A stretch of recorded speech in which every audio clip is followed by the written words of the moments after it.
This is the sun. As far back as 10,000 BC, history is abundant with carvings and writings reflecting people's respect and adoration for this object. And it is simple to understand why, as every morning the sun would rise, bringing vision, warmth, and security, saving man from the cold, blind, predator-filled darkness of night. Without it, the cultures understood the crops would not grow and life on the planet would not survive. These realities made the sun the most adored object of all time. Likewise, they were also very aware of the stars. The tracking of the stars allowed them to recognize and anticipate events which occurred over long periods of time, such as eclipses and full moons. They in turn cataloged celestial groups into what we know today as constellations.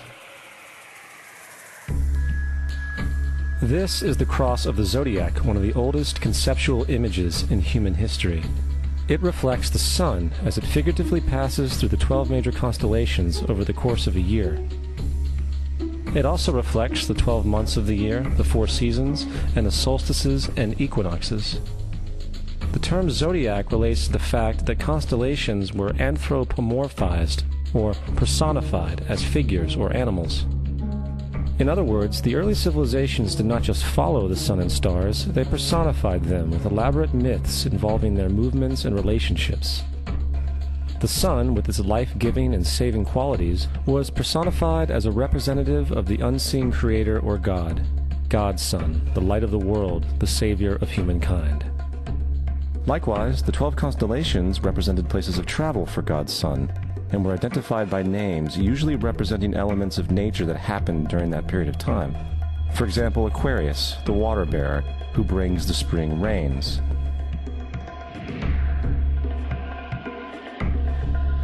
This is Horus. He is the sun god of Egypt of around 3000 BC. He is the sun anthropomorphized, and his life is a series of allegorical myths involving the sun's movement in the sky. From the ancient hieroglyphics in Egypt, we know much about this solar messiah. For instance, Horus, being the sun or the light, had an enemy known as Set, and Set was the personification of the darkness or night. And, metaphorically speaking, every morning Horus would win the battle against Set, while in the evening Set would conquer Horus and send him into the underworld. It is important to note that dark versus light, or good versus evil, is one of the most ubiquitous mythological dualities ever known, and is still expressed on many levels to this day. Broadly speaking, the story of Horus is as follows. Horus was born on December 25th of the Virgin Isis Mary. His birth was accompanied by a star in the east, which, in turn, 3 kings followed to locate and adore the newborn savior. At the age of 12, he was a prodigal child teacher, and at the age of 30, he was baptized by a figure known as Anup, and thus began his ministry. Horus had 12 disciples he traveled about with, performing miracles such as healing the sick and walking on water. Horus was known by many gestural names such as the Truth, the Light, God's Anointed Son, the Good Shepherd, the Lamb of God, and many others. After being betrayed by Typhon, Horus was crucified, buried for 3 days, and thus resurrected. These attributes of Horus, whether original or not, seem to permeate many cultures of the world, for many other gods are found to have the same general mythological structure. Attis of Phrygia, born of the Virgin Nana on December 25th, crucified, placed in a tomb, and after 3 days was resurrected. Krishna of India, born of the Virgin Devaki, with a star in the east signaling his coming. He performed miracles with his disciples, and, upon his death, was resurrected. Dionysus of Greece, born of a virgin on December 25th, was a traveling teacher who performed miracles such as turning water into wine. He was referred to as the King of Kings, God's only begotten Son, the Alpha and Omega, and many others. And, upon his death, he was resurrected. Mithra of Persia, born of a virgin on December 25th, he had 12 disciples and performed miracles, and upon his death was buried for 3 days and thus resurrected. He was also referred to as the Truth, the Light, and many others. Interestingly, the sacred day of worship of Mithra was Sunday. The fact of the matter is, there are numerous saviors from different periods from all over the world which subscribe to these general characteristics. The question remains, why these attributes? Why the virgin birth on December 25th? Why dead for 3 days in the inevitable resurrection? Why 12 disciples or followers? To find out, let's examine the most recent of the solar messiahs.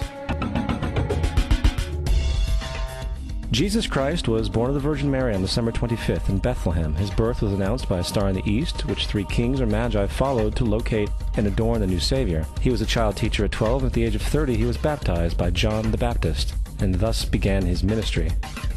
Jesus had 12 disciples, which he traveled about with, performing miracles such as healing the sick, walking on water, raising the dead. He was also known as the King of Kings, the Son of God, the Light of the World, the Alpha and Omega, the Lamb of God, and many, many others. After being betrayed by his disciple Judas and sold for 30 pieces of silver, he was crucified, placed in a tomb, and after 3 days was resurrected and ascended into heaven. First of all, the birth sequence is completely astrological.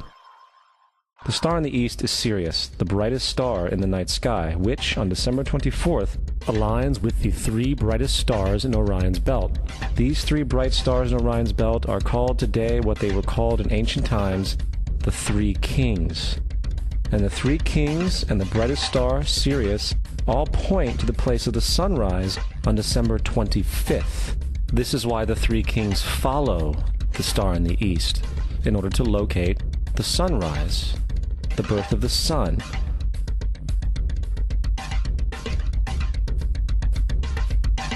The Virgin Mary is the constellation Virgo, also known as Virgo the Virgin. Virgo in Latin means virgin. Virgo is also referred to as the house of bread, and the representation of Virgo is a virgin holding a sheaf of wheat. This house of bread and its symbol of wheat represents August and September, the time of harvest. In turn, Bethlehem, in fact, literally translates to house of bread. Bethlehem is thus a reference to the constellation Virgo, a place in the sky, not on earth. There is another very interesting phenomenon that occurs around December 25th, or the winter solstice. From the summer solstice to the winter solstice, the days become shorter and colder. And from the perspective of the northern hemisphere, the sun appears to move south and get smaller and more scarce. The shortening of the days and the expiration of the crops when approaching the winter solstice symbolized the process of death to the ancients. It was the death of the sun. And by December 22nd, the sun's demise was fully realized, for the sun, having moved south continually for 6 months, makes it to its lowest point in the sky. Here a curious thing occurs. The sun stops moving south, at least perceivably, for 3 days. And during this 3-day pause, the sun resides in the vicinity of the Southern Cross, or Crux, constellation. And after this time, on December 25th, the sun moves 1 degree, this time north, foreshadowing longer days, warmth, and spring. And thus it was said, the sun died on the cross, was dead for 3 days, only to be resurrected or born again. This is why Jesus and numerous other sun gods share the crucifixion, 3-day death, and resurrection concept.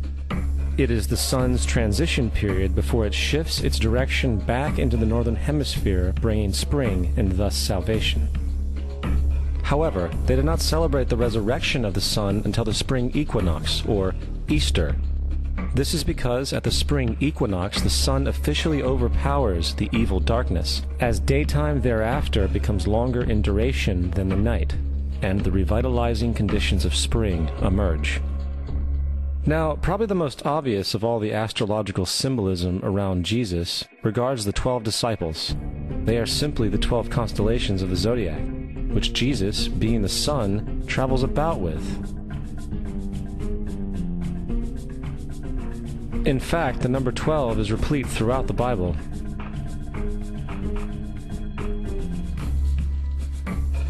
Coming back to the cross of the zodiac, the figurative life of the sun, this was not just an artistic expression or tool to track the sun's movement. It was also a pagan spiritual symbol, the shorthand of which looked like this. This is not a symbol of Christianity. It is a pagan adaptation of the cross of the zodiac.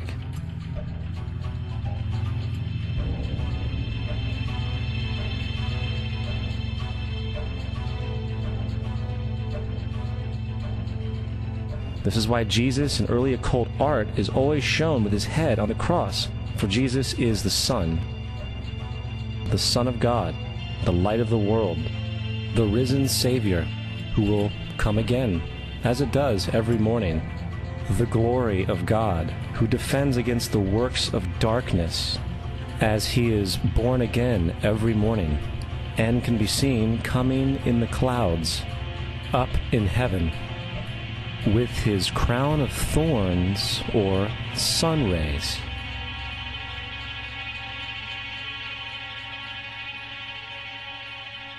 Now, of the many astronomical metaphors in the Bible, one of the most important has to do with the ages.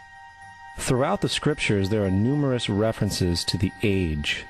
In order to understand this, we need to be familiar with a phenomenon known as the precession of the equinoxes. The ancient Egyptians, along with cultures long before them, recognized that approximately every 2150 years, the sunrise on the morning of the spring equinox would occur in a different sign of the zodiac. This has to do with a slow, angular wobble that the Earth maintains as it rotates on its axis. It is called a precession because the constellations go backwards rather than through the normal yearly cycle. The amount of time it takes for the precession to go through all 12 signs is roughly 25,765 years. This is also called the Great Year, and ancient societies were very aware of this, and they referred to each 2150-year period as an age. From 4300 BC to 2150 BC, it was the age of Taurus, the bull. From 2150 BC to 1 AD, it was the age of Aries, the ram. And from 1 AD to 2150 AD, it is the age of Pisces, the age we are still in to this day. And in and around 2150, we will enter the new age, the age of Aquarius. Now, the Bible reflects, broadly speaking, a symbolic movement through 3 ages while foreshadowing a 4th. In the Old Testament, when Moses comes down Mount Sinai with the 10 Commandments, he is very upset to see his people worshiping a golden bull calf. In fact, he shattered the stone tablets and instructed his people to kill each other in order to purify themselves. Most biblical scholars will attribute this anger to the fact that the Israelites were worshiping a false idol or something to that effect. The reality is, the golden bull is Taurus the bull, and Moses represents the new age of Aries the ram. This is why Jews even today still blow the ram's horn. Moses represents the new age of Aries, and upon the new age, everyone must shed the old age. Other deities mark these transitions as well, such as Mithra, a pre-Christian god who kills the bull in the same symbology. Now Jesus is the figure who ushers in the age following Aries, the age of Pisces, or the 2 fish. Fish symbolism is very abundant in the New Testament. Jesus feeds 5,000 people with bread and 2 fish. When he begins his ministry walking along Galilee, he befriends 2 fishermen who follow him. And I think we have all seen the Jesus fish on the back of people's cars. Little do they know what it actually means. It is a pagan astrological symbolism for the sun's kingdom during the age of Pisces. Also, Jesus' assumed birth date is essentially the start of this age. At Luke 22:10, when Jesus is asked by his disciples where the next Passover will be after he is gone, Jesus replies, "Behold, when ye are entered into the city, there shall a man meet you, bearing a pitcher of water. Follow him into the house where he entereth in." This scripture is by far one of the most revealing of all the astrological references. The man bearing the pitcher of water is Aquarius, the water bearer, who is always pictured as a man pouring out a pitcher of water. He represents the age after Pisces, and when the sun, God's Son, leaves the age of Pisces, Jesus, it will go into the house of Aquarius, as Aquarius follows Pisces in the precession of the equinoxes. All Jesus is saying is that after the age of Pisces will come the age of Aquarius.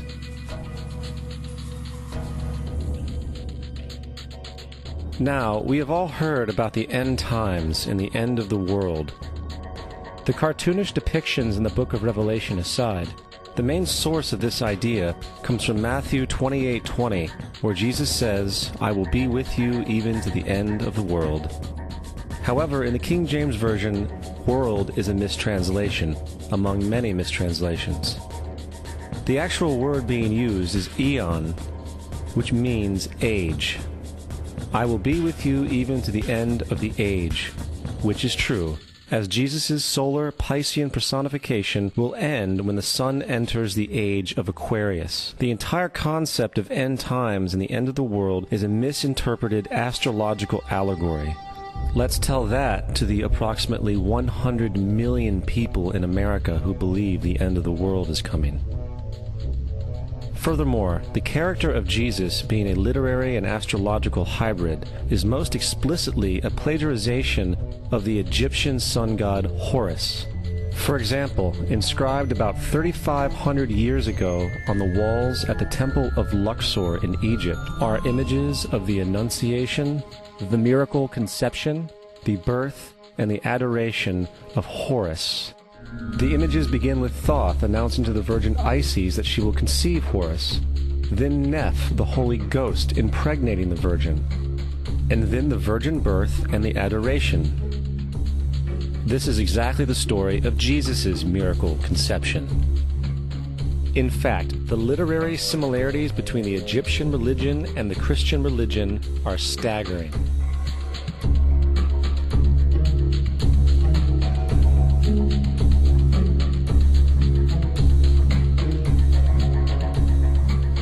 And the plagiarism is continuous.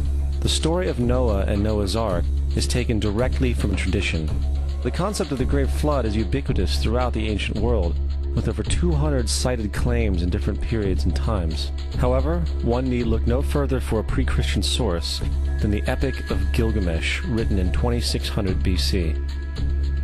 This story talks of a great flood commanded by God, an ark with saved animals upon it, and even the release and return of a dove, all held in common with the biblical story, among many other similarities.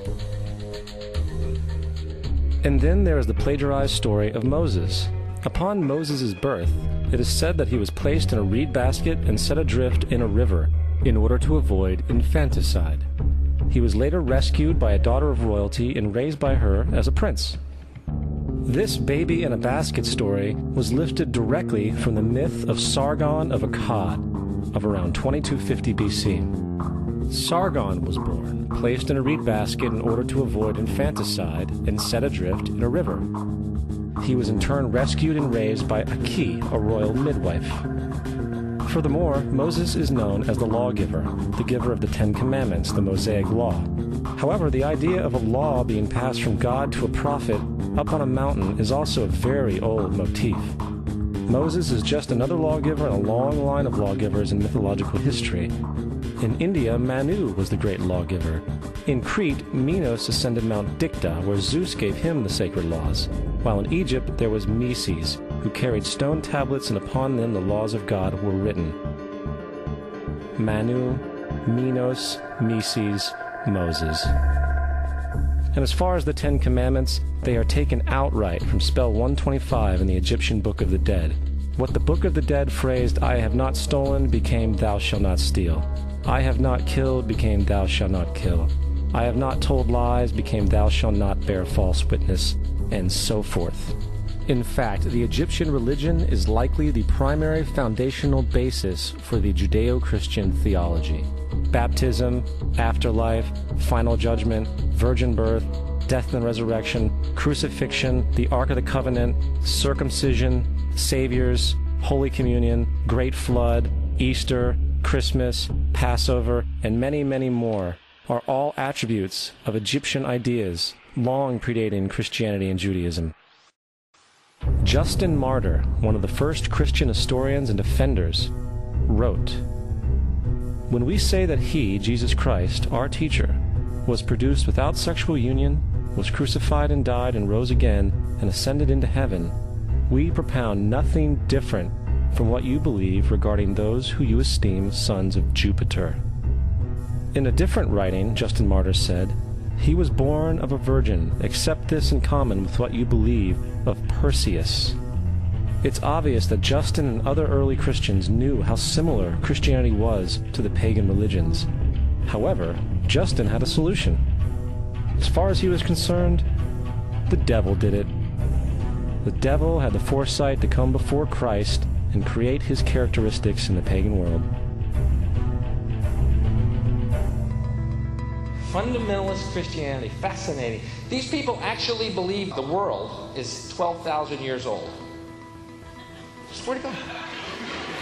I actually asked one of these guys, okay, dinosaur fossils. He says, dinosaur fossils? God put those here to test our faith.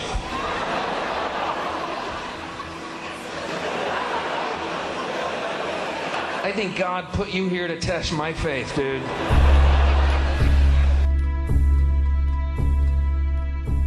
The Bible is nothing more than an astrotheological literary hybrid, just like nearly all religious myths before it.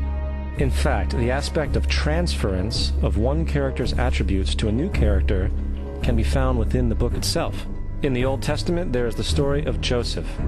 Joseph was a prototype for Jesus. Joseph was born of a miracle birth. Jesus was born of a miracle birth. Joseph was of 12 brothers. Jesus had 12 disciples. Joseph was sold for 20 pieces of silver. Jesus was sold for 30 pieces of silver. Brother Judah suggests the sale of Joseph. Disciple Judas suggests the sale of Jesus. Joseph began his work at the age of 30. Jesus began his work at the age of 30. The parallels go on and on. Furthermore, is there any non-biblical historical evidence of any person living with the name Jesus, the son of Mary, who traveled about with 12 followers, healing people and the like? There are numerous historians who lived in and around the Mediterranean, either during or soon after the assumed life of Jesus. How many of these historians document this figure? Not one. However, to be fair, that doesn't mean defenders of the historical Jesus haven't claimed the contrary. 4 historians are typically referenced to justify Jesus' existence. Pliny the Younger, Suetonius, and Tacitus are the first 3. Each one of their entries consists of only a few sentences at best, and only refer to Christus or the Christ, which in fact is not a name but a title. It means the Anointed One. The 4th source is Josephus, and this source has been proven to be a forgery for hundreds of years. Sadly, it is still cited as truth. You would think that a guy who rose from the dead and ascended into heaven for all eyes to see and performed the wealth of miracles acclaimed to him would have made it into the historical record.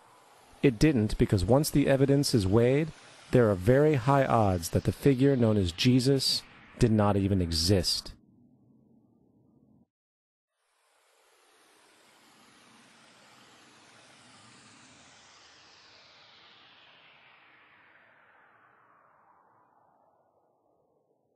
We don't want to be unkind, but we want to be factual.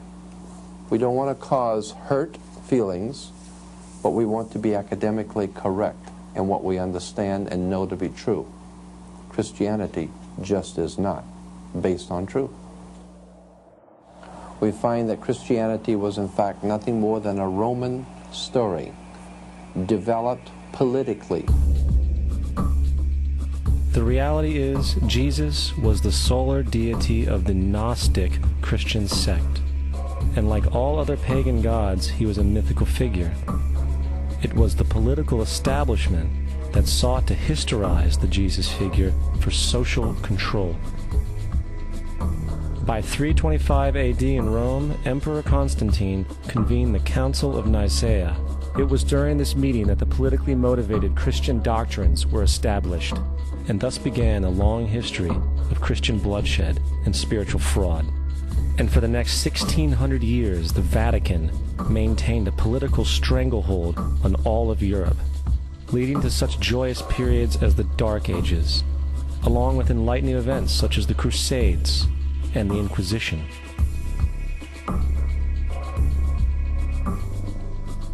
Christianity, along with all other theistic belief systems, is the fraud of the age. It serves to detach the species from the natural world, and likewise each other. It supports blind submission to authority. It reduces human responsibility to the effect that God controls everything, and in turn awful crimes can be justified in the name of a divine pursuit. And most importantly, it empowers those who know the truth, but use the myth to manipulate and control societies. The religious myth is the most powerful device ever created and serves as the psychological soil upon which other myths can flourish.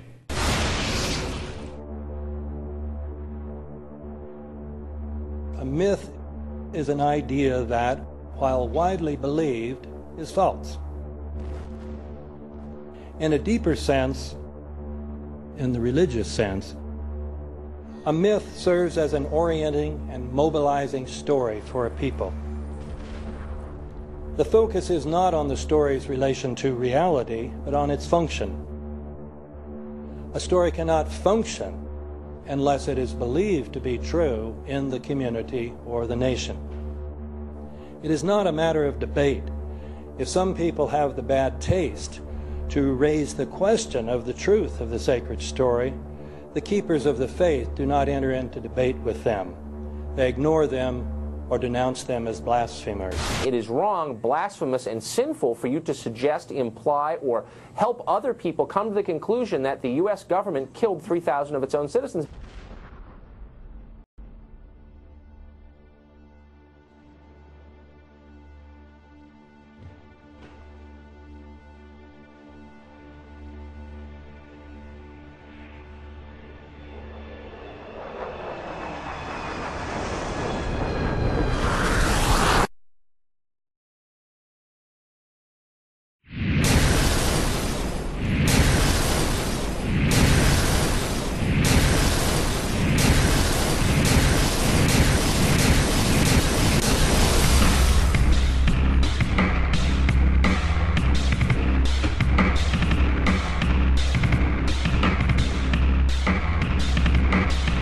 As if a demolition team set off when you see the old demolitions of these old buildings. It looks like one of those scenes of an old building being purposely dynamited and blown up. Anybody who's ever watched a building being demolished on purpose knows that if you're going to do this, you have to get at the under-infrastructure of a building and bring it down. The way the structure is collapsing, this was the result of something that was planned. It's not accidental that the first tower just happened to collapse and then the second tower just happened to collapse in exactly the same way. How they accomplished this, we don't know. The building collapsed to dust. You don't find a desk. You don't find a chair. You don't find a telephone, a computer. The biggest piece of a telephone I found was half of the keypad, and it was about this big. What happened to the concrete? The concrete was pulverized from river to river. There was dust powder 2-3 inches thick. The concrete was just pulverized. Reminiscent of those pictures we've all seen too much on television before, when a building was deliberately destroyed by well-placed dynamite to knock it down. If they had detonated, they were planned to take down a building. I heard a second explosion. There was a heavy-duty explosion. Then there was some secondary explosions and then the subsequent collapses. An explosion blew and it knocked everybody over. To me, it sounded like an explosion. It sounded like gunfire. Bang, bang, bang, bang, bang. And then all of a sudden, 3 big explosions. We heard a big explosion coming down. And then the entire top of the building just blew up. We saw some kind of explosion. By the force of the explosions. Big explosion. Blew us back into the 8th floor. Then we get to the lobby. This is a big explosion. The lobby looked as though a bomb had exploded there. A huge explosion now raining debris. It's been a huge explosion. Huge explosion that we all heard and felt. We just witnessed some kind of follow-up explosion. We heard a very loud blast explosion. The secondary explosion at Tower 1 camp. That is another bomb going off. He thinks that there were actually devices that were planted in the building. Planted in the building.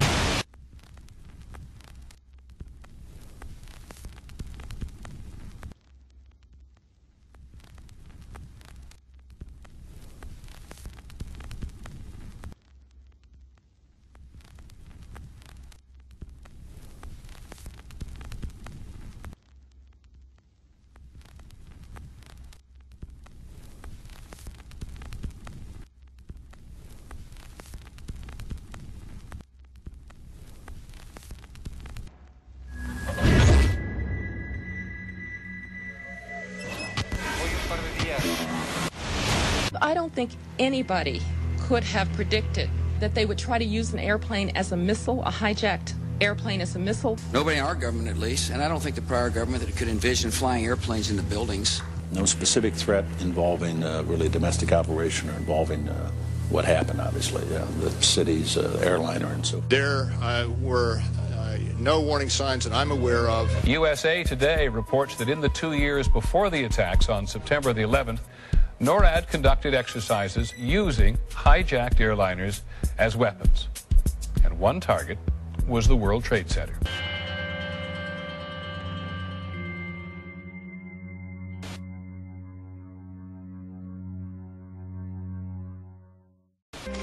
In confidential documents from the Philippines obtained by CNN, the plan was clear. He will board any American commercial aircraft, control its cockpit, and dive it at the CIA headquarters. Other buildings targeted the Pentagon and the World Trade Center. Security and counterterrorism was blinking red, in the words of George Tenet, that the warnings of an imminent attack were so severe that something dramatic should have been done. It was unparalleled. Instead, our president went on a month-long vacation.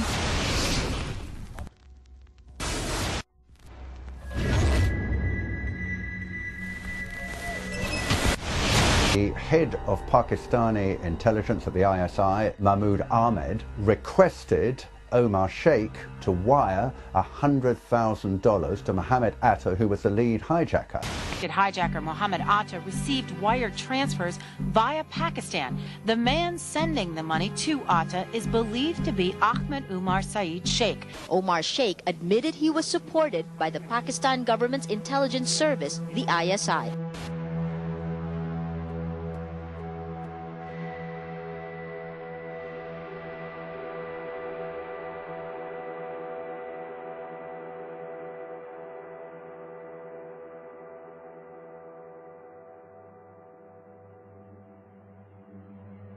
Although we are told that 4 or 5 of the alleged hijackers were on each of the flights. If so, their names should have been on the flight manifests. But the flight manifests that have been released contain neither the names of the alleged hijackers nor any Arab names whatsoever. We know that the men who were supposedly the hijackers had their houses, cars, credit cards paid for by the U.S. government. They were, in truth, agents. Evidence was also apparently planted. The passport of one of the hijackers on Flight 11 was allegedly found in the rubble. Goes through the fireball, through the side of the plane, and comes down the ground unscathed. But something happened. For 6 months, they reported they had this passport. Boy, we've got it. We've got the proof. And then the guy stood up and was alive. Several of these 19 men are still alive.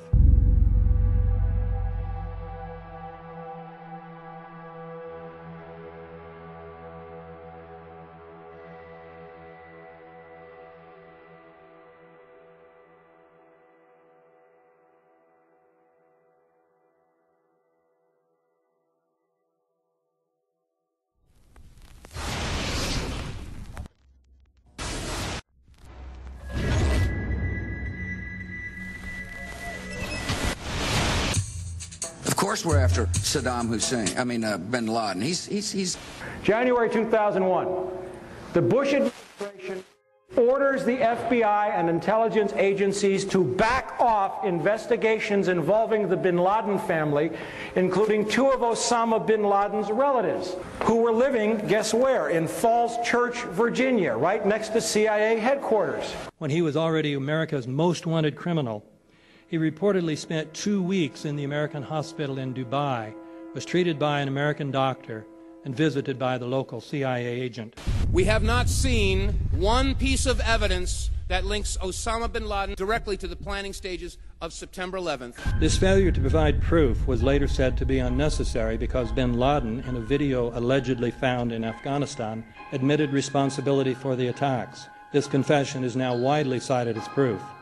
But the man in this video has darker skin, fuller cheeks, and a broader nose than the Osama bin Laden of all other videos. We again seem to have planted evidence. In 1976, Osama's older brother Salim bin Laden hired a man in Texas by the name of Jim Bath to handle all the investments in the United States for the bin Laden family. Jim Bath also happens to be a personal, almost lifelong friend and former Air National Guard pilot with George W. Bush. The connections between the Bushes and the bin Ladens become much more clear when George Herbert Walker Bush made trips to Saudi Arabia in 1998 and 2000 to meet with the bin Laden family on behalf of a company called the Carlyle Group.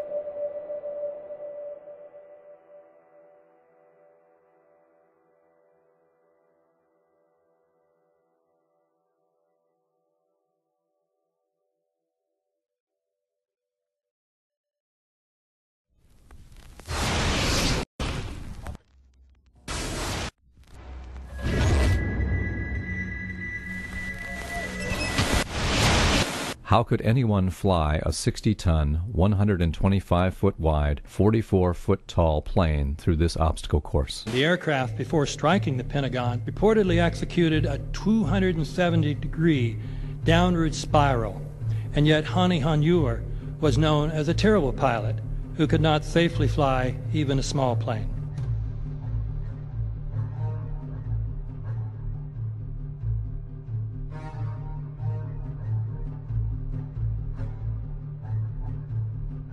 No seats, no luggage, no bodies. Nothing but bricks and limestone. The official explanation is that the intense heat from the jet fuel vaporized the entire plane. Flight 77 had 2 Rolls-Royce engines made of steel and titanium alloy and weigh 6 tons each. It is scientifically impossible, but 12 tons of steel and titanium was vaporized by jet fuel. We're also told that the bodies were able to be identified either by their fingerprints or by the DNA. So what kind of fire can vaporize aluminum and tempered steel and yet leave human bodies intact? From my close-up inspection, there's no evidence of a plane having crashed anywhere near the Pentagon. And as I said, the only pieces left that you can see are small enough that you could pick up in your hand. Shortly after the strike, government agents picked up debris and carried it off. The entire lawn was covered with dirt and gravel, so that any remaining forensic evidence was literally covered up. The videos from security cameras, which would show what really hit the Pentagon, were immediately confiscated by agents of the FBI, and the Department of Justice has to this day refused to release them. If these videos would prove that the Pentagon was really hit by a 757, most of us would assume the government would release them.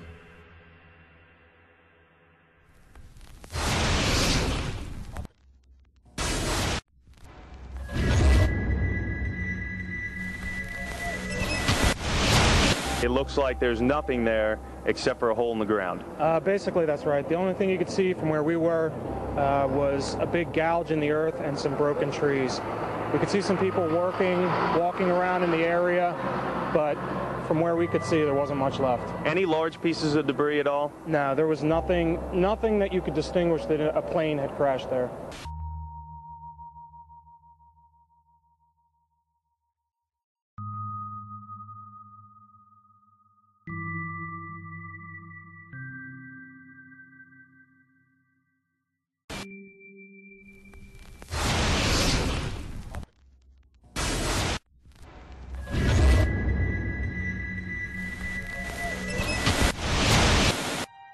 Pancake theory, according to which the fires, while not melting the steel, heated it up sufficiently to cause the floors weakened by the airplane strikes to break loose from the steel columns, and this started a chain reaction. So you would expect then from that theory, which is the official theory, to see a whole stack of floors piled up on top of each other and then a spindle of core columns standing too. The core of each of the twin towers consisted of 47 massive steel columns. If the floors had broken loose from them, these columns would have still been sticking up into the air 1,000 feet.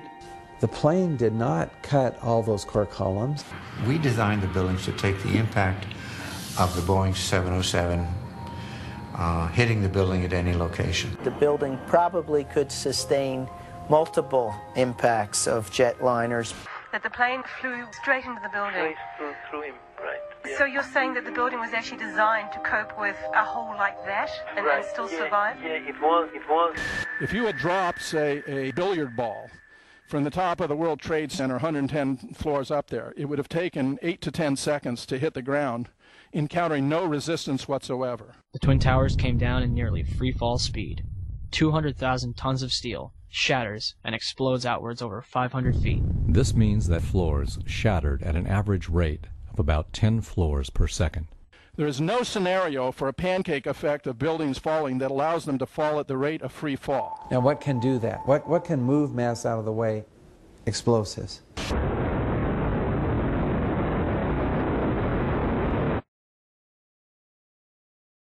"47 huge steel columns going up the core. They're interconnected. How do you get them to fail simultaneously so the core disappears? It looks like those core columns were cut. The way we do this is by cutting the beam at an angle.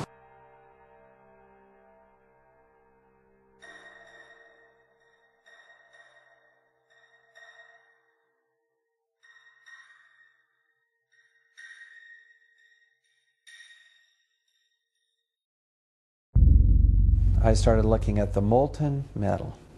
All three buildings, both towers, in the rubble, in the basement areas, and Building 7, there's these pools of molten metal.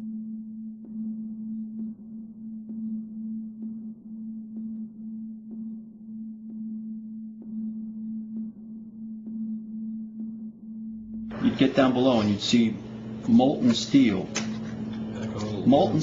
running down the channel rails, like you're in a foundry.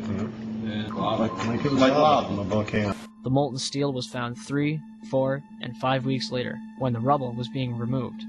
He said that molten steel was also found underneath World Trade Center 7. So I'm looking through the official reports. What do they say about the molten metal? They say nothing. But wait a minute. This is important evidence. So where'd that come from? Thermite is so hot that it'll just cut through steel, through structural steel, for example, like a knife through butter. The products are molten iron and aluminum oxide, which goes off primarily as a dust. You know those enormous dust clouds? You can imagine when you assemble these chemicals on a large scale.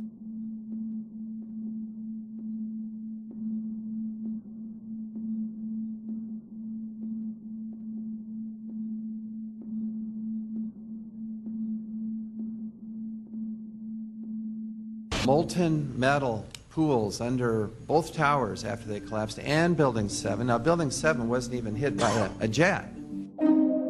Part of the problem is that most people simply don't know much about Building 7 due to the extraordinary secrecy surrounding this collapse. And this was a 47-story skyscraper. This building fell at 5:25. It was not hit by a plane. This building had fires on only 2 or 3 floors. And it was brought down by what we know was a controlled demolition. Demolitions, they look just like that. You know, a kink in the middle, and then that building just comes straight down, almost at free fall speed. They first blow one of the central columns so the building falls in on itself. Building 7 had a classic crimp or wedge. Its central column was blown out first, so it didn't structurally damage buildings just a few feet away from it.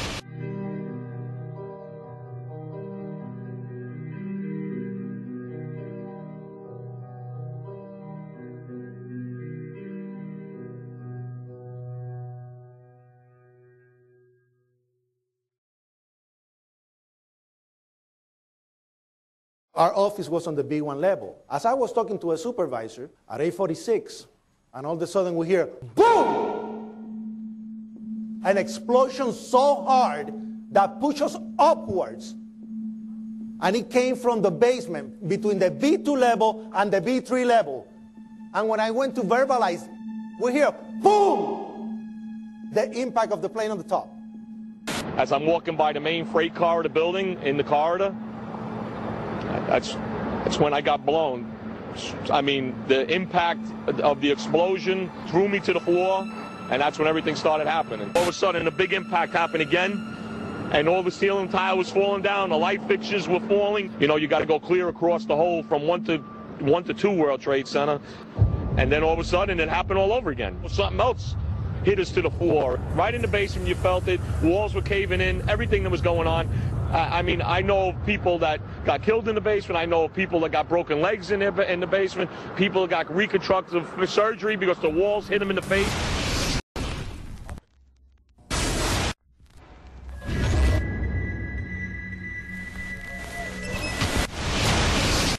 According to standard operating procedure, if an FAA flight controller notices anything that suggests a possible hijacking, the controller is to contact a superior. If the problem cannot be fixed within about a minute, the superior is to ask NORAD, the North American Aerospace Command, to send up or scramble jet fighters to find out what is going on. NORAD then issues the scramble order to the nearest Air Force base with fighters on alert.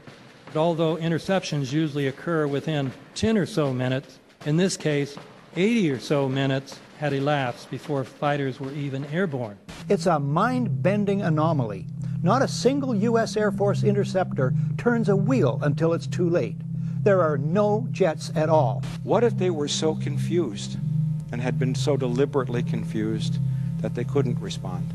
The reason that they didn't know where to go was because a number of conflicting and overlapping war game exercises were taking place. It involved the insertion of false radar blips onto radar screens in the Northeast Air Defense Sector. Lieutenant Team U, we have a problem here. We have a hijacked aircraft headed towards New York. We need someone to scramble some F-16s or something up there to help us out. Is this real world or exercise? Is this real world or exercise? There was another exercise, Vigilant Warrior, which was, in fact, according to a NORAD source, a live-fly hijack drill being conducted at the same time. With only 8 available fighter aircraft, and they have to be dispatched in pairs, they were dealing with as many as 22 possible hijacks on the day of 9/11, and they couldn't separate the war game exercises from the actual hijacks.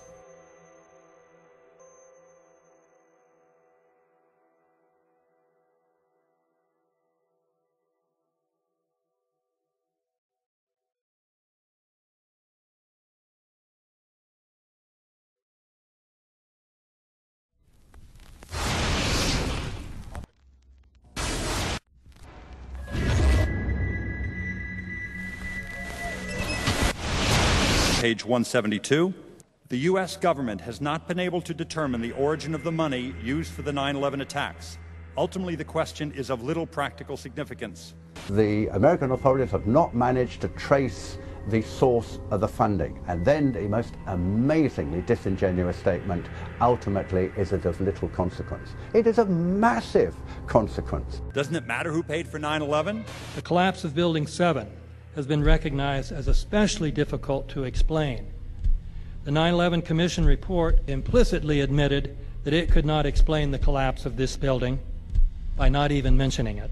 President, why are you and the Vice President insisting on appearing together before the 9/11 Commission? Because the 9/11 Commission wants to ask us questions. That's why we're meeting, and I look forward to meeting with them and answering their questions. Why you're appearing together rather than separately, which was their request? Because it's a good chance for both of us to answer questions that the 9/11 Commission is looking forward to asking us, and I'm looking forward to answering them. Let's see. Do you think they should be able to stand up and speak their own words? They should go under oath. They should be, yeah. In public.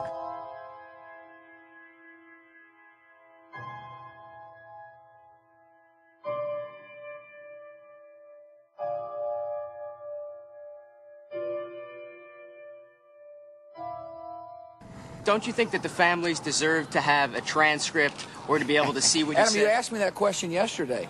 I got the same answer, yeah.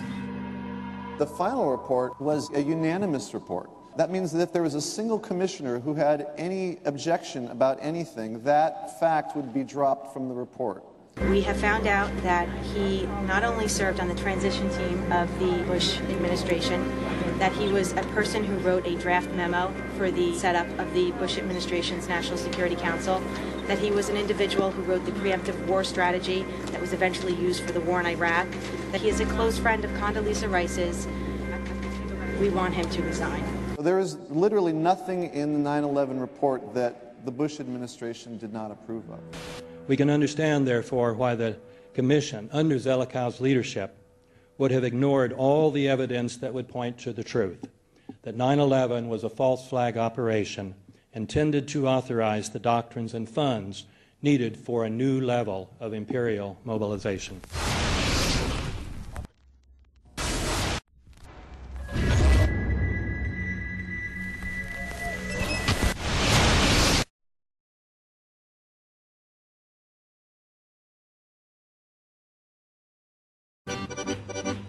armed with knives, armed with chemical, biological, nuclear weapons. Fanatics, terrorists, September 11th. September 11th, killers, September 11th, terrorists. Terrorists of Al-Qaeda, terrorists, nuclear weapons, terrorists. 9/11, terror, terrorist, evil. September 11th, September 11th. The terrorists, war and danger. September 11th, terrorism, global terrorism, terrorism, terrorists, terrorists, terrorists, terrorists, terrorists, the terror, terrorists, terrorist, terrorism. September 11th, global terrorism, terrorist, terror, terrorism. September 11th, world terrorism, terrorist, terrorism. September 11th, global terrorism. September the 11th, terror, terror, terror, terror, terror. Weapons of mass destruction. September the 11th, September the 11th, terrorists, the evil terrorists, terrorists, terrorists, no. Terrorism. The words are hypnotically repeated. Terrorism, terrorist, terrorist threat, and of course, believed to be linked to Al-Qaeda. But it's the so-called war on terrorism that's in our faces practically 24/7 as the inescapable focus of our existence. One day, our grandchildren will look back on this time and ask, how was the war on terror won? The entire U.S. ruling class, ruling elite, comes to see terrorism as the preferred means, indeed the only means, to provide social cohesion, to provide an enemy image for the society to keep it together. According to neocon theory from Carl Schmitt, you have to have an enemy image in order to have a society. It's a very dangerous thing because now it means that the entire social order, the political parties, intellectual life, politics in general, all based on a monstrous myth. Monstrous myth.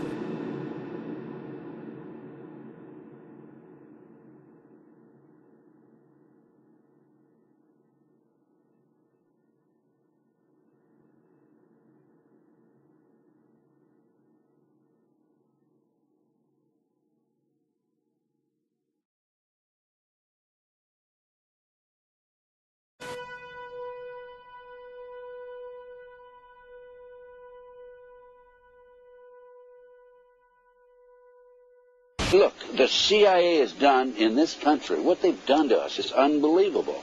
Look at the terrorist acts that have occurred. The CIA behind most, if not all of them. We had the Marine barracks. We had our embassy in Kenya. We had Pan Am 103. We had the USS Cole. We had Oklahoma City. We had the World Trade Center in 1993. That helped the terrorists blow up the World Trade Center the first time. They built the bomb. They got the driver's license. The informant, the informant, a fellow named Salam, a 43-year-old former Egyptian army officer, he was given the assignment to put the bomb together. And he went to his supervisor, his FBI supervisor, and said, we're going to put a dummy bomb in here, right? And the FBI supervisor said, no, we're going to put a real bomb. The FBI actually carried out the attack on the World Trade Center in 1993. They actually hired Ahmad Salam and paid him $1 million and gave him real explosives, a detonator, and told him to build a bomb and to give it to the foolish people that he was controlling to allow them to attack the World Trade Center complex. Unfortunately for them, there were only 6 people killed, not enough to pass the legislation. So what happened is 2 years later, April 19, 1995, down comes Oklahoma City Murrah building, 168 people killed. 1 year later, the anti-terrorism legislation that takes away many of our constitutional rights and civil liberties is passed.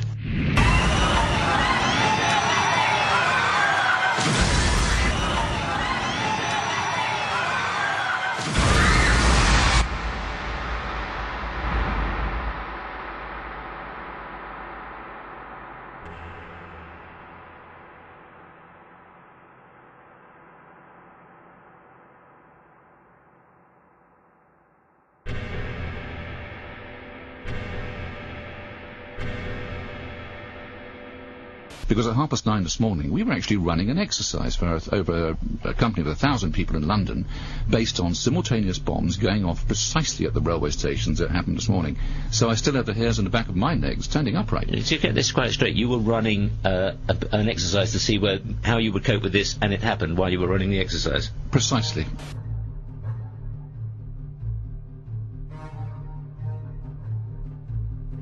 Supposed to believe is some kind of coincidence, there was also an anti-terrorist drill going on 7/7. And again, just like 9/11, they were talking about attacks on the same targets, the same kind of tube stations, and exactly the same time. as the actual attack happened, providing some kind of cover for what must be operations orchestrated in some way by the state.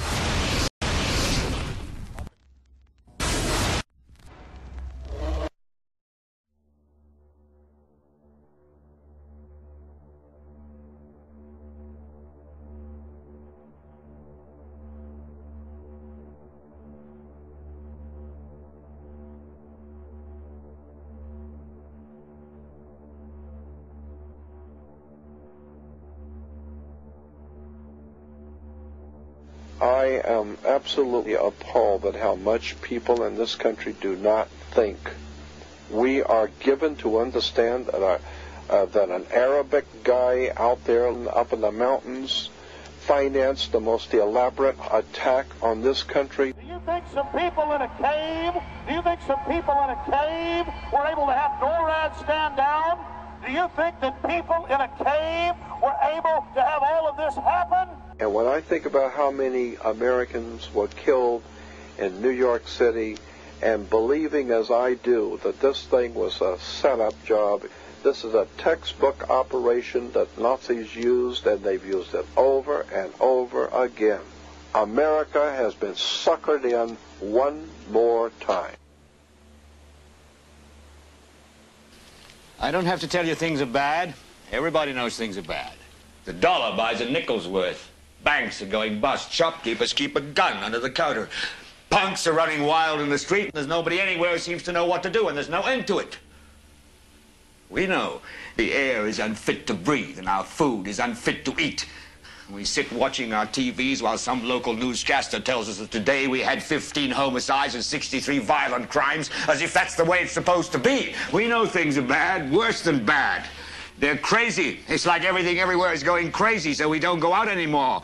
We sit in the house, and slowly the world we're living in is getting smaller, and all we say is, please, at least leave us alone in our living rooms. Let me have my toaster and my TV and my steel-belted radios, and I won't say anything. Just leave us alone. Well, I'm not going to leave you alone. I want you to get mad. I don't want you to protest. I don't want you to riot. I don't want you to write to your congressmen because I wouldn't know what to tell you to write. I don't know what to do about the depression and the inflation and the Russians and the crime in the street. All I know is that first, you've got to get mad. You've got to say, I'm a human being. God damn it. My life has value.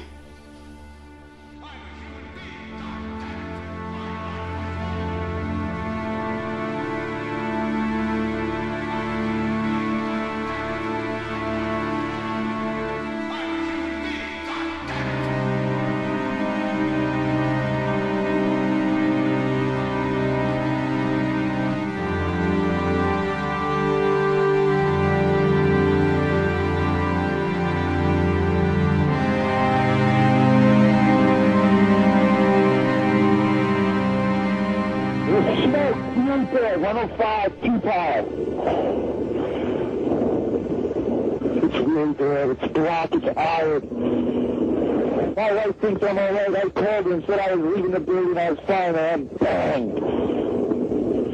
The three of us, 2 broken windows. Oh, God! Ah!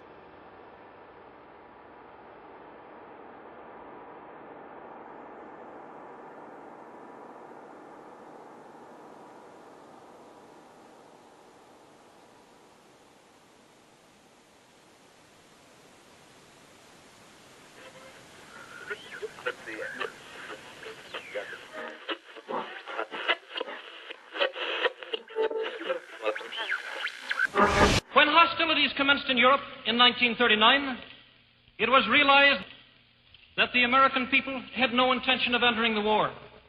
But they believed that this country could be enticed into the war in very much the same way that it was enticed into the last one. They planned, first, to prepare the United States for foreign war under the guise of American defense. Second, to involve us in the war step by step without our realization. Third, to create a series of incidents which would force us into the actual conflict. These plans were, of course, to be covered and assisted by the full power of their propaganda. Our theaters soon became filled with plays portraying the glory of war. newsreels lost all semblance of objectivity, and they have used the war to justify the restriction of congressional power and the assumption of dictatorial procedures on the part of the President and his appointees. A fear campaign was inaugurated. We cannot allow the natural passions and prejudices of other peoples to lead our country to destruction.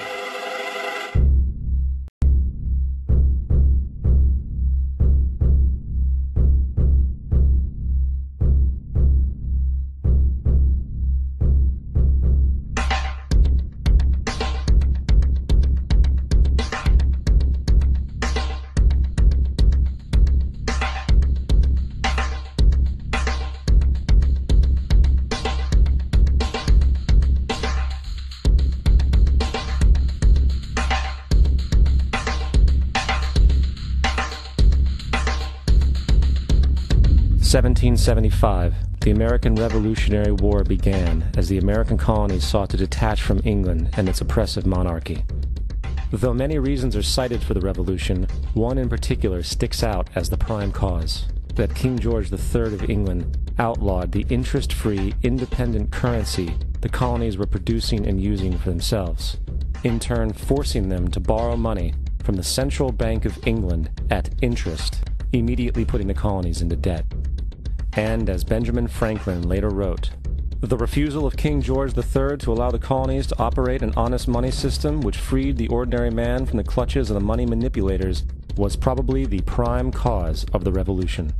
In 1783, America won its independence from England. However, its battle against the central bank concept and the corrupt, greed-filled men associated with it had just begun. So what is a central bank? A central bank is an institution that produces the currency of an entire nation. Based on historical precedent, two specific powers are inherent in central banking practice: the control of interest rates and the control of the money supply, or inflation. The central bank does not simply supply a government's economy with money, it loans it to them at interest. Then, through the use of increasing and decreasing the supply of money, the central bank regulates the value of the currency being issued. It is critical to understand that the entire structure of this system can only produce one thing in the long run: debt. It doesn't take a lot of ingenuity to figure this scam out. For every single dollar produced by the central bank is loaned at interest. That means every single dollar produced is actually the dollar plus a certain percent of debt based on that dollar.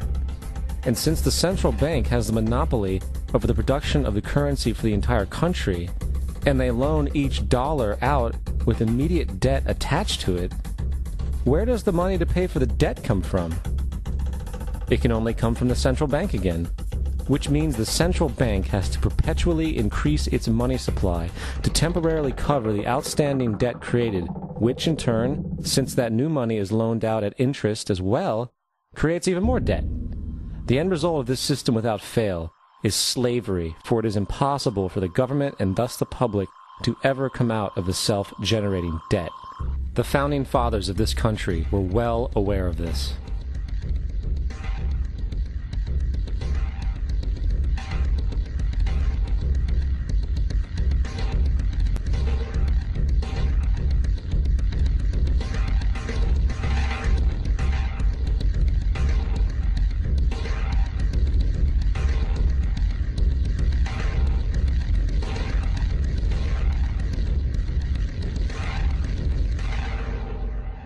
By the early 20th century, the U.S. had already implemented and removed a few central banking systems, which were swindled into place by ruthless banking interests.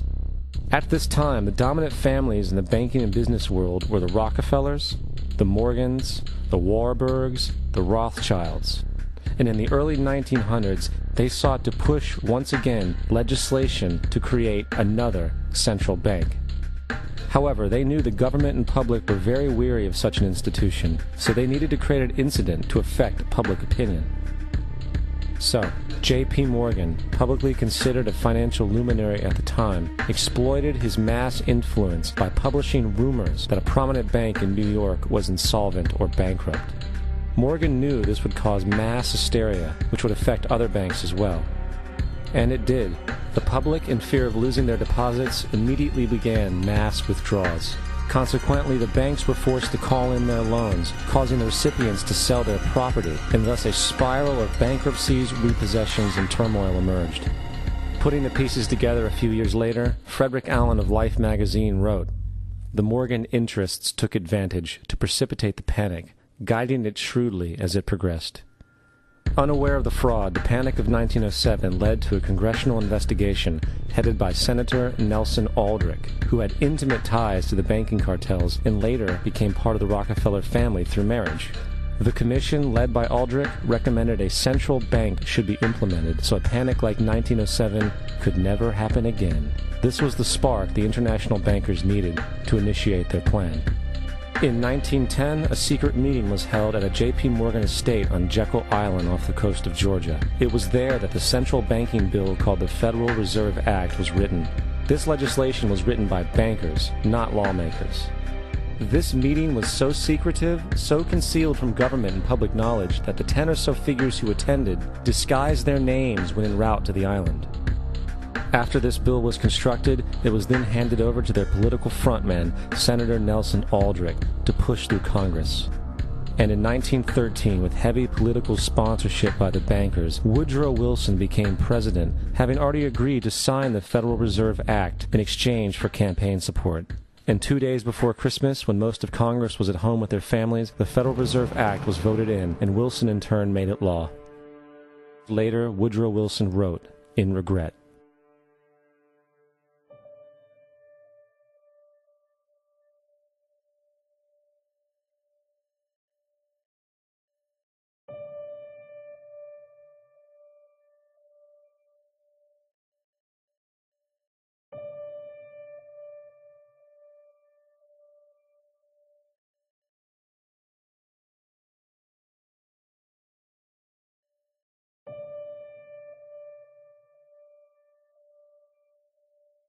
Congressman Louis McFadden also expressed the truth after the passage of the bill.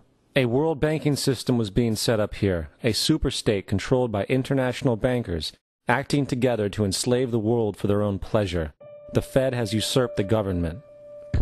Now, the public was told that the Federal Reserve System was an economic stabilizer, and inflation and economic crises were a thing of the past. Well, as history has shown, nothing is further from the truth. The fact is, the international bankers now had a streamlined machine to expand their personal ambitions. It's alive! It's alive! It's alive! For example, from 1914 to 1919, the Fed increased the money supply by nearly 100%, resulting in extensive loans to small banks and the public. Then, in 1920, the Fed called in mass percentages of the outstanding money supply, thus resulting in the supporting banks having to call in huge numbers of loans, and, just like 1907, bank runs, bankruptcy, and collapse occurred. Over 5,400 competitive banks outside of the Federal Reserve System collapsed, further consolidating the monopoly of the small group of international bankers. Privy to this crime, Congressman Lindbergh stepped up and said in 1921, "Under the Federal Reserve Act, panics are scientifically created. The present panic is the first scientifically created one, worked out as we figure a mathematical equation." However, the Panic of 1920 was just a warm-up. From 1921 to 1929, the Fed again increased the money supply, resulting once again in extensive loans to the public and banks. There was also a fairly new type of loan called a margin loan in the stock market. Very simply, the margin loan allowed an investor to put down only 10% of a stock's price, with the other 90% being loaned through the broker. In other words, a person could own $1,000 worth of stock with only $100 down. This method was very popular in the roaring 1920s, as everyone seemed to be making money in the market. However, there was a catch to this loan. It could be called in at any time and had to be paid within 24 hours. This is termed a margin call, and the typical result of a margin call is the selling of the stock purchased with the loan. So, a few months before October in 1929, J.D. Rockefeller, Bernard Baruch, and other insiders quietly exited the market, and on October 24, 1929, the New York financiers who furnished the margin loans started calling them in masse. This sparked an instantaneous, massive sell-off in the market, for everyone had to cover the margin loans. It then triggered mass bank runs for the same reason, in turn collapsing over 16,000 banks, enabling the conspiring international bankers to not only buy up rival banks at a discount, but to also buy up whole corporations at pennies on the dollar. It was the greatest robbery in American history. But that didn't stop there. Rather than expanding the money supply in order to recover from this economic collapse, the Fed actually contracted it, fueling one of the largest depressions in history. Once again outraged, Congressman Louis McFadden, a longtime opponent of the banking cartels, began bringing impeachment proceedings against the Federal Reserve Board, saying of the crash and depression, it was a carefully contrived occurrence. International bankers sought to bring about a condition of despair so that they might emerge the rulers of us all. Not surprisingly, and after 2 previous assassination attempts, McFadden was poisoned at a banquet before he could push for the impeachment. Now, having reduced the society to squalor, the Federal Reserve bankers decided that the gold standard should be removed. In order to do this, they needed to acquire the remaining gold in the system. So, under the pretense of helping to end the Depression, came the 1933 gold seizure. Under the threat of imprisonment for 10 years, everyone in America was required to turn in all gold bullion to the Treasury, essentially robbing the public of what little wealth they had left. And at the end of 1933, the gold standard was abolished. If you look at a dollar bill from before 1933, it says it is redeemable in gold. You look at a dollar bill today, it says it is legal tender, which means it is backed by absolutely nothing. It is worthless paper. The only thing that gives our money value is how much of it is in circulation. Therefore, the power to regulate the money supply is also the power to regulate its value, which is also the power to bring entire economies and societies to its knees.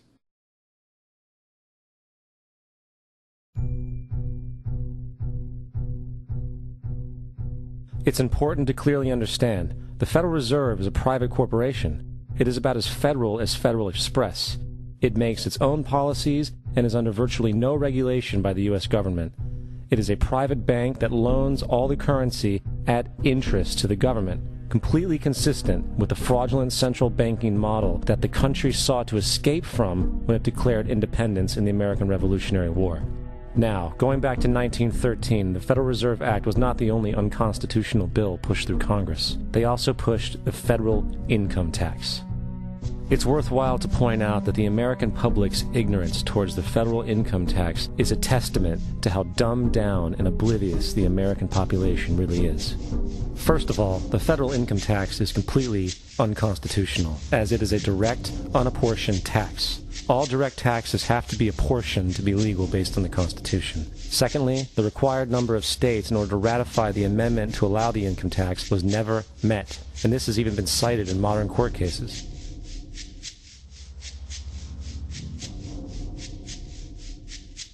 Third, at the present day, roughly 25% of the average worker's income is taken via this tax. And guess where that money goes? It goes to pay the interest on the currency being produced by the fraudulent Federal Reserve Bank, a system that does not have to exist at all.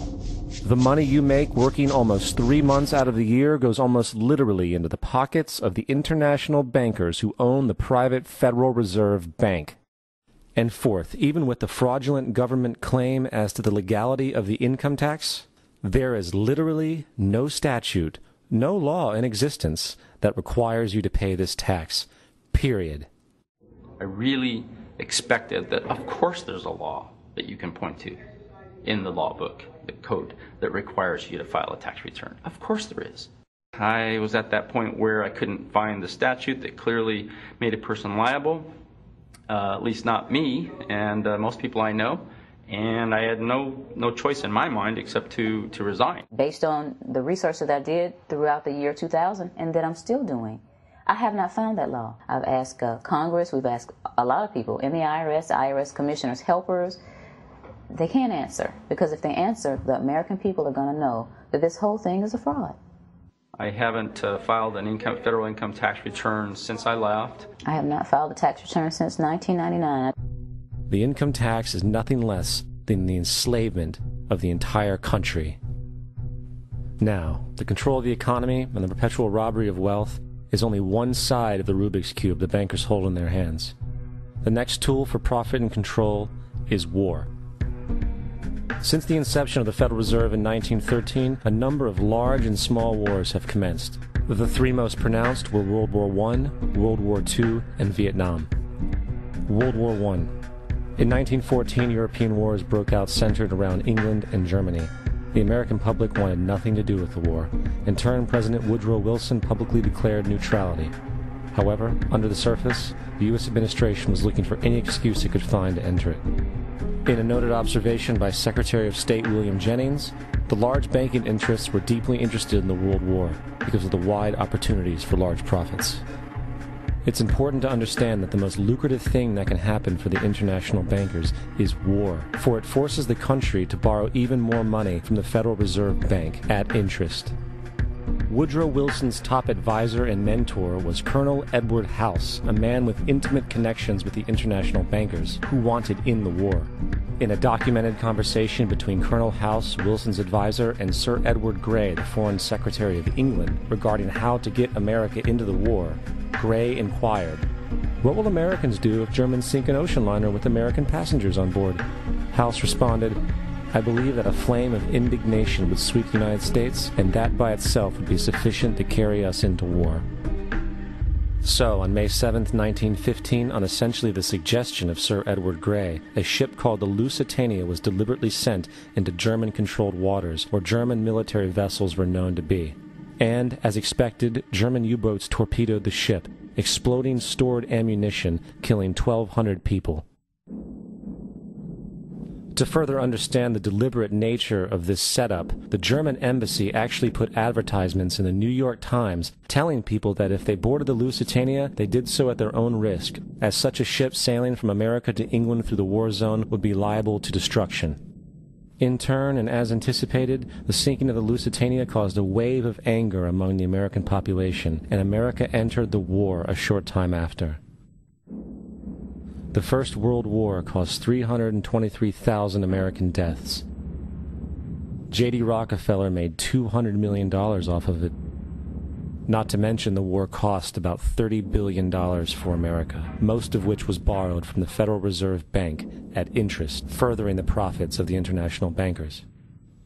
World War II. On December 7, 1941, Japan attacked the American fleet at Pearl Harbor, triggering our entry into that war. President Franklin D. Roosevelt declared the attack was a day that will live in infamy. A day of infamy indeed, but not because of the alleged surprise attack on Pearl Harbor. After 60 years of surfacing information, it is clear that not only was the attack on Pearl Harbor known weeks in advance, it was outright wanted and provoked. Roosevelt, whose family had been New York bankers since the 18th century, whose uncle Frederick was on the original Federal Reserve Board, was very sympathetic to the interests of the international bankers, and the interest was to enter the war, as we've seen, nothing is more profitable for international bankers than war. In a journal entry by Roosevelt's Secretary of War Henry Stimson, dated November 25, 1941, he documented a conversation he had with Roosevelt. The question was, how should we maneuver them into firing the first shot? It was desirable to make sure the Japanese be the ones to do this, so that there should remain no doubt as to who were the aggressors.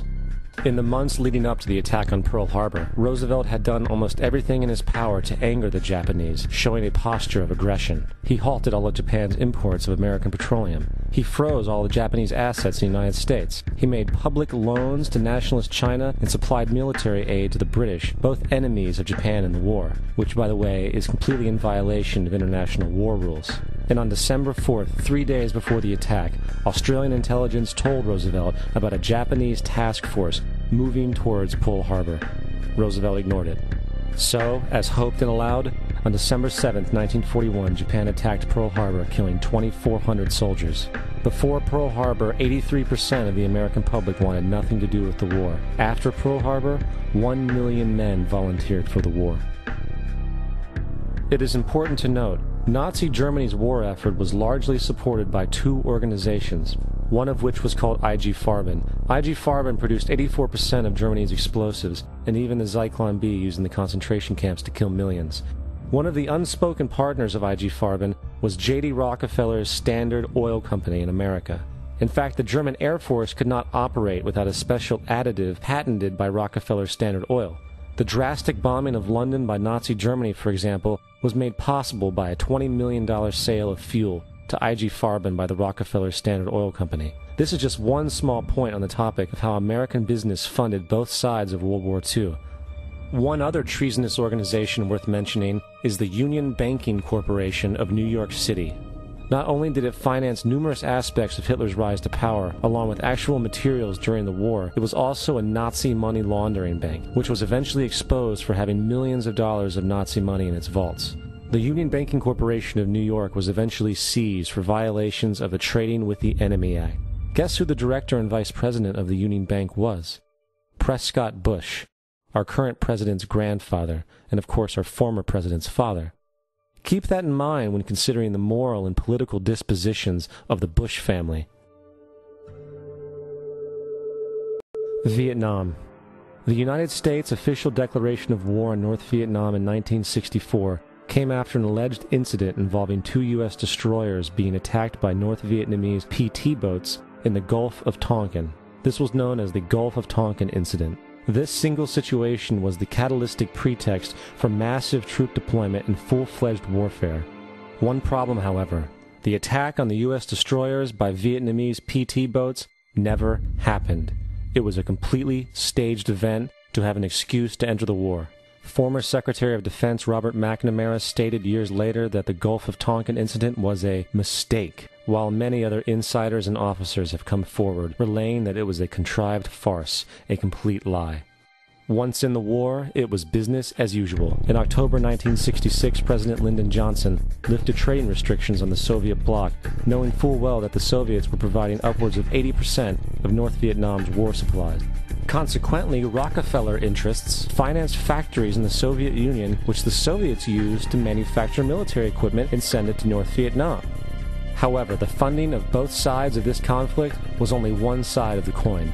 In 1985, Vietnam's rules of engagement were declassified. This detailed what American troops were and were not allowed to do in the war.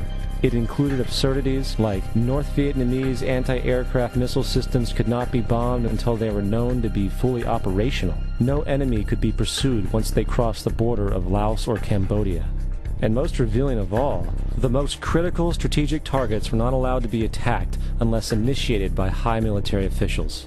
Apart from these imposed ludicrous limitations, North Vietnam was informed of these restrictions and therefore could base entire strategies around the limitations of the American forces. This is why the war went on so long. And the bottom line is this: the Vietnam War was never meant to be won, just sustained.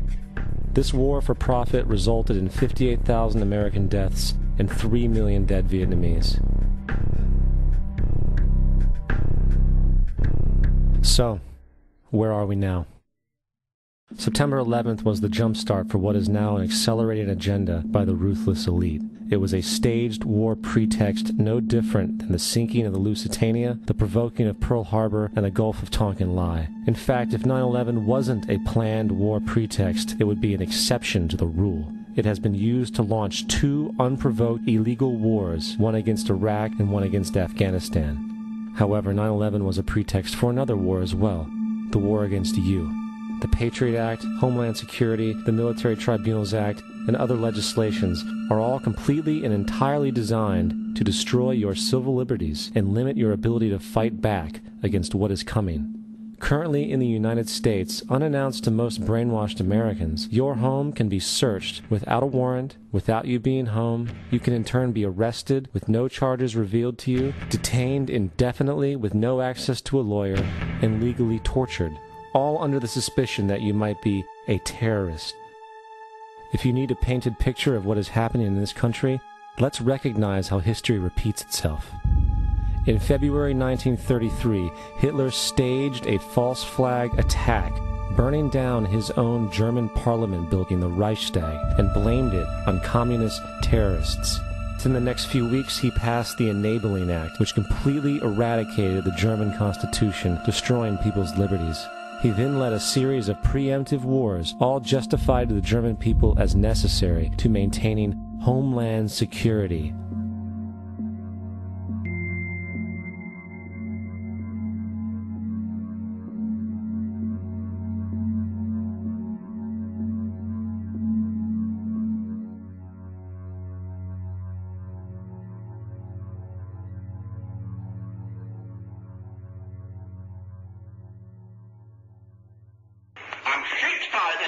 muss und der sich mit ihm verbrüdernden anderen Organisationen ändert dies nichts. Our enemy is a radical network of terrorists and every government that supports them. It's time to wake up. The people in power go out of their way to make sure that you are perpetually misled and manipulated. The majority's perception of reality, especially in the political arena, is not their own. It is shrewdly imposed upon them without them even knowing it. For example, the public at large actually believes the invasion of Iraq is going badly, as sectarian violence doesn't seem to stop.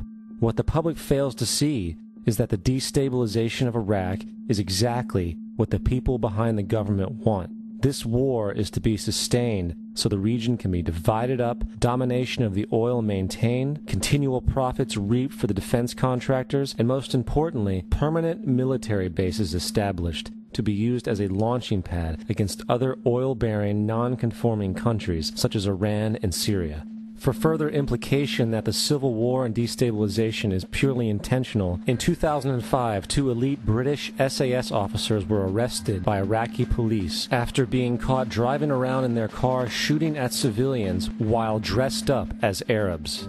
After being arrested and taken to a jail in Basra, the British Army immediately requested the release of these men. When the Basra government refused, British tanks came in and physically broke out the men from the Basra prison. If you wish to destroy an area, how do you do it?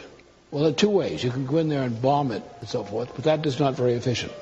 What you do is you try to get the people in that area to kill each other and to destroy their own territory, their own farms. And that's what's been done in that area. The way in which you destroy an opponent is get him to destroy himself by dividing his ranks against one another. Then you feed both sides. You have agents feeding both sides, inflaming both sides. And they kill each other off. And it's time that some of us woke up to this reality to understand that people who try to maintain empires and create empires do it by manipulating the people they're trying to conquer. You might want to ask yourself why the entire culture is utterly saturated with mass media entertainment from all sides, while the educational system in America continues its stupefying downward slide since the U.S. government decided to take over and subsidize the public school system. What your government pays for, it gets. When we understand that, then we look at government-financed institutions of education and see the kind of students and the kind of education that's being turned out by these government-financed schools. Logic will tell you that if what is being turned out in those schools was not in accord with what the state and the federal government wanted, then it would change it. The bottom line is that the government is getting what they have ordered. They do not want your children to be educated. They do not want you to think too much.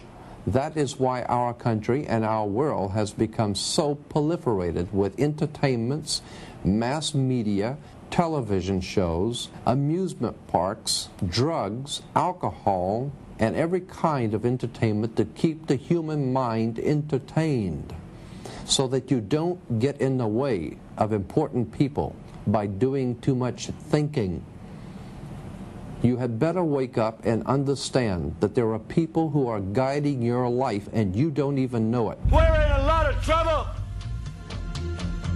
because you people and 62 million other Americans are listening to me right now, because less than 3% of you people read books, because less than 15% of you read newspapers, because the only truth you know is what you get over this tube. Right now, there is an entire generation that never knew anything that didn't come out of this tube. This tube is the gospel, the ultimate revelation. This tube can make or break presidents, popes, prime ministers. This tube is the most awesome goddamn force in the whole godless world. And woe was us if it ever falls into the hands of the wrong people. And when the largest company in the world controls the most awesome goddamn propaganda force in the whole godless world, who knows what shit will be peddled for truth on this network. So you listen to me. Listen to me. Television is not the truth. Television is a goddamn amusement park. Television is a circus, a carnival, a traveling troupe of acrobats, storytellers, dancers, singers, jugglers, sideshow freaks, lion tamers, and football players. We're in the boredom-killing business. But you people sit there day after day, night after night, all ages, colors, creeds. We're all you know. You're beginning to believe the illusions we're spinning here. You're beginning to think that the tube is reality and that your own lives are unreal. You do whatever the tube tells you. You dress like the tube. You eat like the tube. You raise your children like the tube. You even think like the tube. This is mass madness, you maniacs. In God's name, you people are the real thing. We are the illusion. The last thing the men behind the curtain want is a conscious, informed public capable of critical thinking, which is why a continually fraudulent zeitgeist is output via religion, the mass media, and the educational system. They seek to keep you in a distracted, naive bubble, and they are doing a damn good job of it. In 2005, an arrangement between Canada, Mexico, and the United States was made. This arrangement, unannounced to the public, unregulated by Congress, merges the United States, Mexico, and Canada into one entity, erasing all borders. It's called the North American Union, and you might want to ask yourself why you've never heard of this. In fact, there is only one mainstream reporter who has actually heard of and has had the courage to cover this issue. The Bush administration's open borders policy and its decision to ignore the enforcement of this country's immigration laws is part of a broader agenda. President Bush signed a formal agreement that will end the United States as we know it, and he took the step without approval from either the U.S. Congress or the people of the United States. It's a deal that few have even heard of. It's being done again by very few people at the very top on behalf of the investment class, but the working class of people, political officials across our country, from communities, from cities and so forth, they don't know anything about this. This isn't some trade agreement. It is a total removal of sovereignty from these countries, which will also result in a completely new currency called the Amero. Fall. Apart from that, I think one thing people who are dollar-based need to focus on is the Amero. That's the one thing that nobody's talking about that I think is going to have a big impact on everybody's life in Canada, the U.S., and Mexico. The Amero is the proposed new currency for the North American community, which is being developed right now between Canada, the U.S., and Mexico to make a borderless community, much like the EU, and the dollar, Canadian dollar, U.S. dollar, and the Mexican peso replaced by the Amero.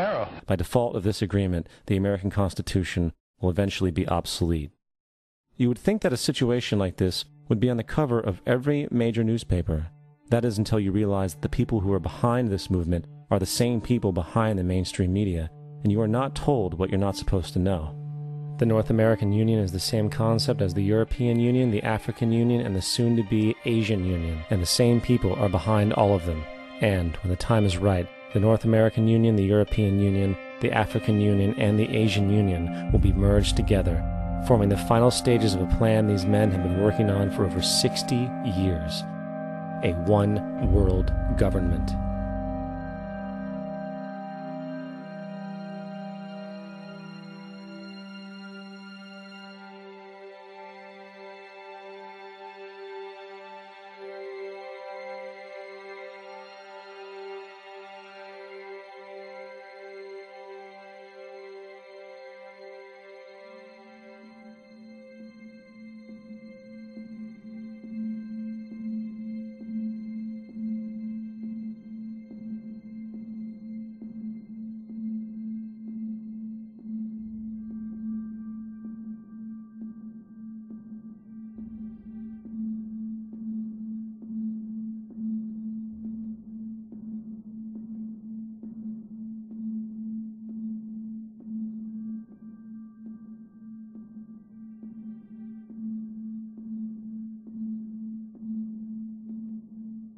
One bank, one army, one center of power.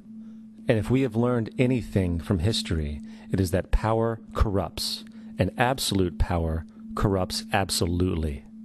This is Aaron Russo, a filmmaker and former politician.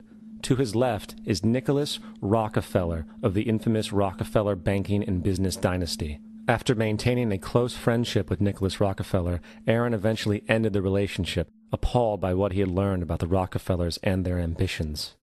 I got a call one day from an attorney woman I knew, and she said, "Would you like to meet one of the Rockefellers?" I said, "Sure, I'd love to." And we became friends, and he began to divulge a lot of things to me. So he said to me one night, he said that there's going to be an event there, and out of that event, you're going to see we're going to go into Afghanistan, so we can run pipelines from the Caspian Sea. We're going to go into Iraq to take the oil and establish a base in the Middle East, and we're going to go into Venezuela and try and get rid of Chavez. And the first two they've accomplished. Chavez they didn't accomplish. And he said you're going to see guys going into caves looking for looking for people that they're never going to find. You know, he was laughing about the fact that you have this war on terror. There's no real enemy. He's talking about how by having this war on terror, you can never win it because it's an eternal war. And so you can always keep taking people's liberties away. And I said, how are you going to convince people that this war is real? He said, but the media. The media can convince everybody it's real. I mean, you know, it's just that you keep talking about things. You keep saying it over and over and over again, and eventually people believe it. You know, you created the Federal Reserve in 1913 through lies. You create 9/11, which is another lie. Through 9/11, you're fighting a war on terror, and now all of a sudden you go into Iraq, which was another lie, and now they're going to do Iran. You know, and it's all one thing leading to another, leading to another, leading to another. Now, I would say, what are you doing this for? What's the point of this thing? You have all the money in the world you ever want. You have all the power. I said, you know, you're hurting people. It's not a good thing. And he would say, what do you care about the people for? Take care of yourself and you take care of your family. And then I said to him, what are the ultimate goals here? He said, the ultimate goal is to get everybody in this world chipped with the RFID chip and have all money be on those chips and everything on those chips. And if anybody wants to protest what we do or violate what we want, we just turn off their chip. That's right, microchipped.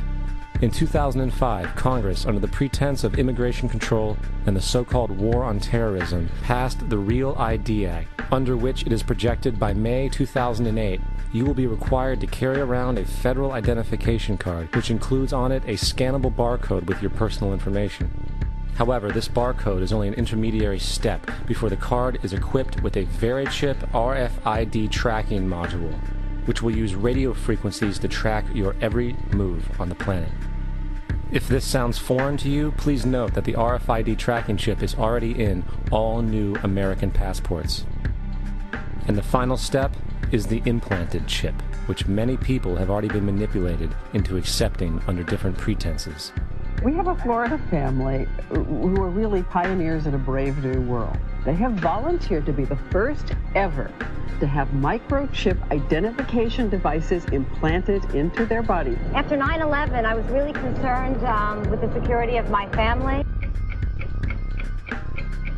I wouldn't mind having something planted permanently in my arm that would identify me. In the end, everybody will be locked into a monitored control grid where every single action you perform is documented. And if you get out of line, they can just turn off your chip, for at that point in time, every single aspect of society will revolve around interactions with the chips. This is the picture that is painted for the future if you open your eyes to see it. A centralized one-world economy where everyone's moves and everyone's transactions are tracked and monitored, all rights removed. The most incredible aspect of all. These totalitarian elements will not be forced upon the people. The people will demand them. For the social manipulation of society through the generation of fear and division has completely detached humans from their sense of power and reality. A process which has been going on for centuries, if not millennia. Religion, patriotism, race, wealth, class, and every other form of arbitrary, separatist identification and thus conceit has served to create a controlled population, utterly malleable in the hands of the few.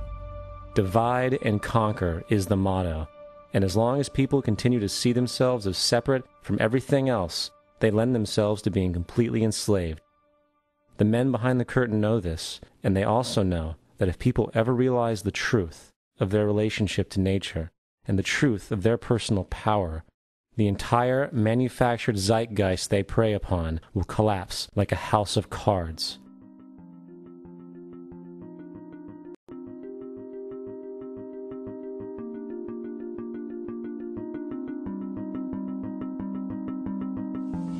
The whole system that we live in drills into us that we're powerless, that we're weak, that our society is evil, that it's crime-ridden, etc., and so forth. It's all a big, fat lie. We are powerful, beautiful, extraordinary. There is no reason why we cannot understand who we truly are, where we are going. There is no reason why the average individual cannot be fully empowered. We are incredibly powerful beings. You know, I think I spent 30 years of my life, in the first 30, trying to become something. I wanted to become good at things. I wanted to become good at tennis. I wanted to become good at school and grades and everything I kind of viewed in that perspective. I'm not okay the way I am, but if I got good at things, you realize that I had the game wrong. That the game was to find out what I already was. Find out what I already was.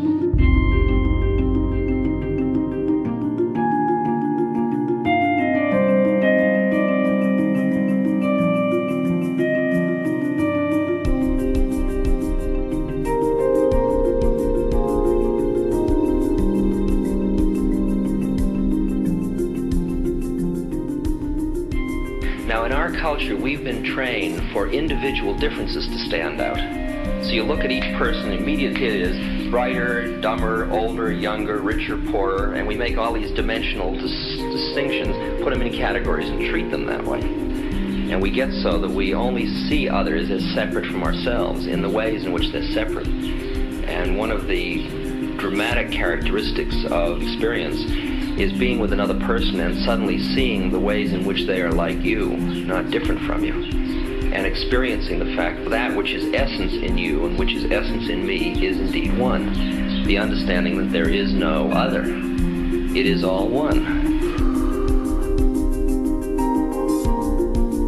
And I wasn't born Richard Albert, I was just born as a human being, and then I learned this whole business of who I am and whether I'm good or bad or achieving or not. All that's learned along the way.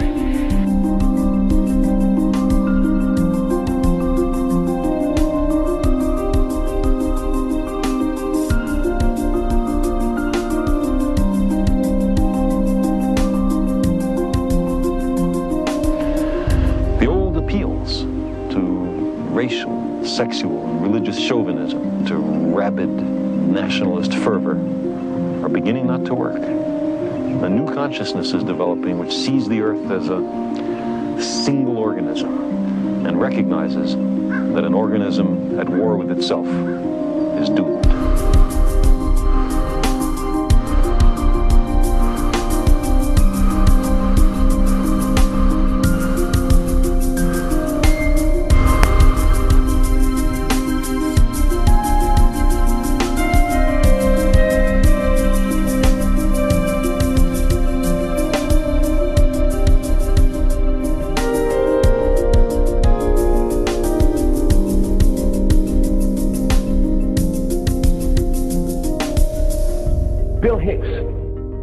Finish his shows with this. Life's like a ride in an amusement park. And when you go on it, you think it's real, because that's how powerful our minds are. And the ride goes up and down and round and round. It has thrills and chills, and it's very brightly colored. And it's very loud, but it's fun for a while. Some have been on the ride for a long time, and they begin to question, is this real, or is this just a ride? And other people have remembered, and they come back to us and they say, hey, don't worry. Don't be afraid ever, because this is just a ride. And we kill those people. Shut him up. I've got a lot invested in this ride. Shut him up. Look at my furrows of worry. Look at my big bank account. My family. This has to be real. It's just a ride. But we'll kill those good guys who try and tell us that. You ever notice that? And let the demons run amok? But it doesn't matter, because it's just a ride, and we can change it anytime we want. It's only a choice. No effort, no work, no job, no savings of money. Just a choice right now between fear and love.